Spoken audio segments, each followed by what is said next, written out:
ating lahat. Ako nga po pala si Emmanuel O. Alejandre.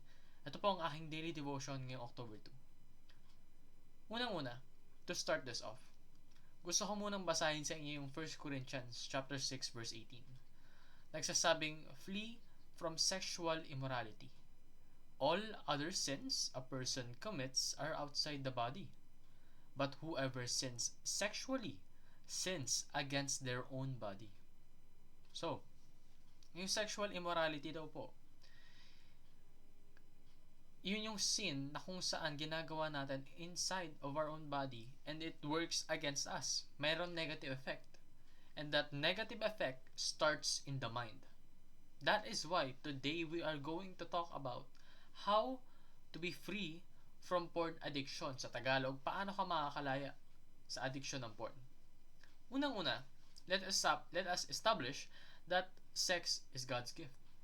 Pero, dahil sa sin, we have developed lust, pornography, and immorality. Itong mga to, nagdi-distort, kumbaga nagbabago ng ating perspective when it comes to sex. It becomes something that's desire of the flesh, and that's bad, no? It destroys intimacy. Maaari rin ma-destroy ito ng relationship. Because it is not the intended design of the Lord. Yung intended design of the Lord, sex being pleasurable, pure, and to create life, no?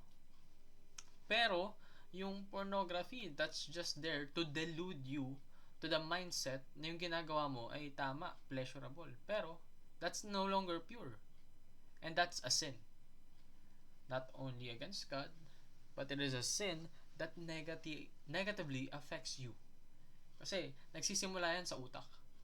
Dinedevelop ng utak yung Once you experience it, you would want to experience it again, and again, and again, hanggang sa hindi mo na makontrol yung sarili mo. Na kapag nag-pop up sa isip mo yung temptation, you will immediately succumb. That is because porneia being the sexual immorality, no? That includes pornography, corrupts the mind. At kapag na-corrupt na yung mind, nahi-enslave yung heart. Kumbaga, nakokontrol na kung ano yung gusto mo. And it destroys the body. Dahil nga, ginusto mo na yung bagay na yun, kaya ulit-ulit mong ginawa, hanggang sa hindi na maging normal. Actually, kahit isang beses mong gawin, mali pa rin. It's no longer normal, no? Kahit isang beses.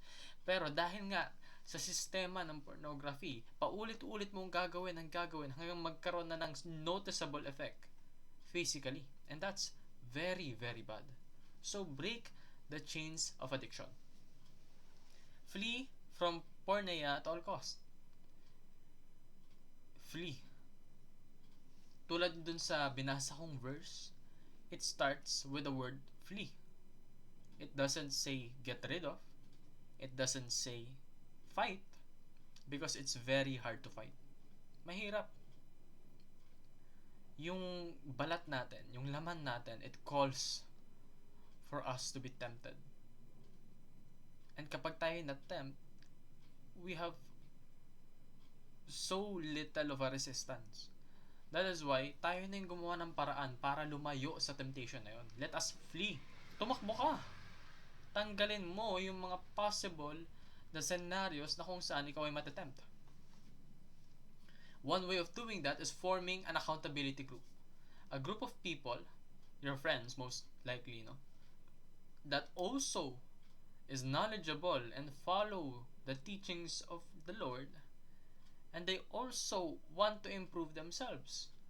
Na kung saan, you watch each other and make sure that each and every one of you grow. Na kapag merong nagpo-fall behind, kapag merong naliligaw, you remind them what to do and why you should do the right thing. So, fight through the cross of Christ. No? Alalahanin po natin, our body is not ours anymore. It is for Christ Jesus. So, wag nating dumihan. Let us use this body that has been granted unto us for a better purpose, and that purpose is serving God. Yun lamang po ang aking daily devotion. Maraming salamat sa pakikinig. Pagpalain po tayong lahat, and let us all give glory to God.